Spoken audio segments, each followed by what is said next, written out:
السلام عليكم ورحمة الله تعالى وبركاته. عودنا ولينا لكم بعد غياب طويل، وهذا كنا عندنا أشغال عائلية لهتنا على اليوتيوب وعلى كل ما يجري في الساحة الوطنية والدولية. المهم،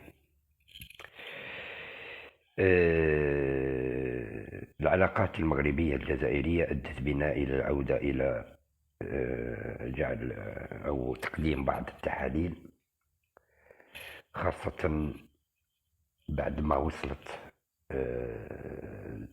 الفتنة بين البلدين إلى ذروتها،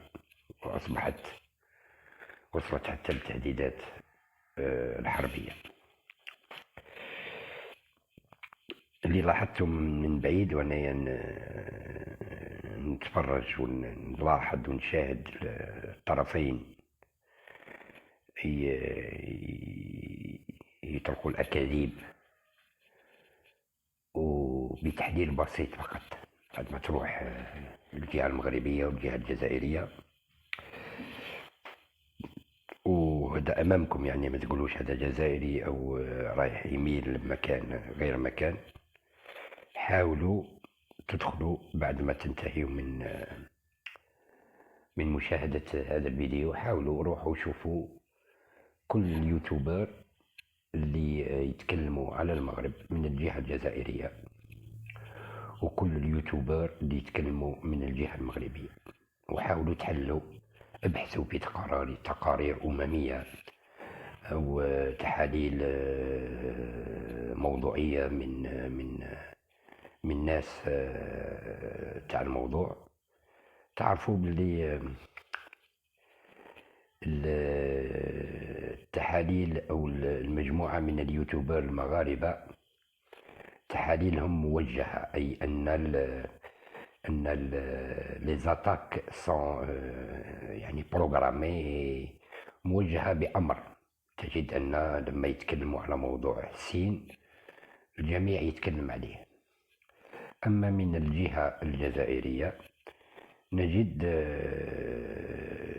تكلم ما نقولوش بموضوعية. كاين هناك يعني انتقادات، ولكن مبنية على إما عن ردة فعل أو على تقارير أو أفعال قام بها المغرب أو أي إنسان يوالي المغرب. نتكلموا مؤخرا آخر كذبة، ألا وهي كذبة الجندي أو الجثة الجندي الإسرائيلي اللي راحوا عند المقاومة حماس، ربي ينصرهم. وأنا رأيت فيديو للعيدودي اللي قال كلمة أنا تاني قلتها في راسي، ألا وهي أن هذا الوجه هو وجه مغاربي، يعني من المغرب العربي 100%. بعد الفيديو تاع العيدودي صارت بفعل فاعل، ويعني حتى الفوتوشوب وحتى طريقة الفوتوشوب يعني رديئة جدا، ويقدر يفيق بها، يعني يتنبه لها أي واحد. يعني به ما نتكلموش خلاص ونسبوا وجه الرجل إلى جزائري. وش أنا حبيت برسالتي هذه، رسالتي الأولى أن المخزن، قبل أن أمس الشعب المغربي الحر، نتكلم عن المخزن وعلى كل من يصفق له، أن انخلط بثلاث أشياء. أصبح مخزن فاجر زيوت وخائن. ربما تسألون ونعطيكم يعني من مصادر هما دي، يعني الجهة المغربية اللي ثبتتها بأقوال أو بأفعال ثابتة من أعلى السلطة، باللي هو المخزن فاجر زيوت وخائن. لما نتكلموا على الفجور،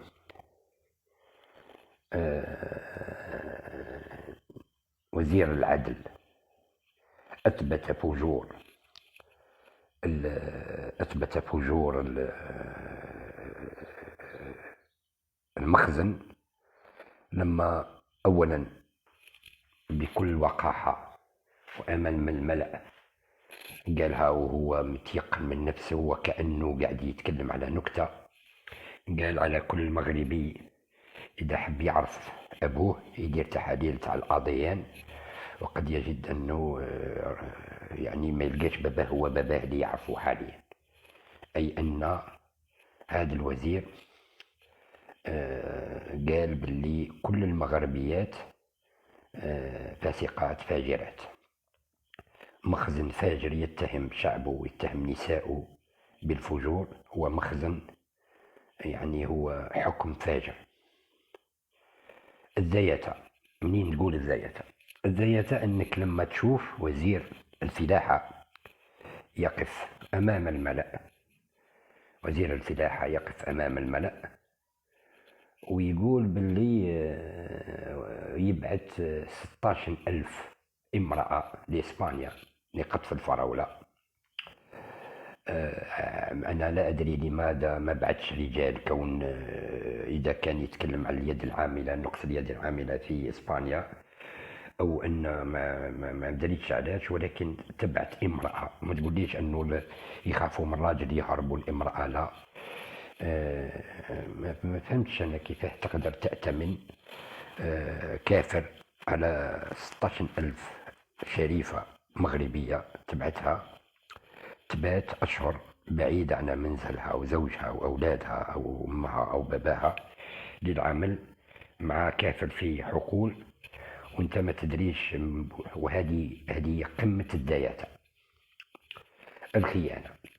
الخيانة ما نقولكمش التطبيع، لأنه التطبيع أصبح موضة، يعني أصبح بعض الدول عاد تعتبره بطولة. الخيانة أنه عنده يومين ملك البلاد يعني إلى سينيي كونفيرمي باللي المغرب أو المخزن المغربي أصبح خائن بدرجة جنرال في الخيانة، لما وقع على مرسوم أو مرسومين لإعطاء منطقتين أو قطعتين من الأرض الشريفة للإمبراطورية الشريفة التابعة لإمارة المؤمنين، أن تصبح منطقتين عسكريتين لصنع الدرونات، وهذا لقتل كل من يقول لا إله إلا الله محمد رسول الله، في اليمن، في فلسطين، في سوريا، في لبنان، في الجزائر، في موريتانيا، في أي مكان يقول لا إله إلا الله محمد رسول الله.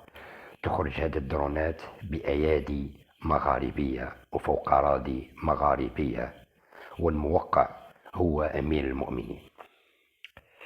من هذا المنطلق نستطيع نقول أن المخزن أو المملكة المغربية أو الحكومة المغربية كاملة هي فاجرة خائنة، ورجالها أقل ما يقال عنهم أنهم زيوتين.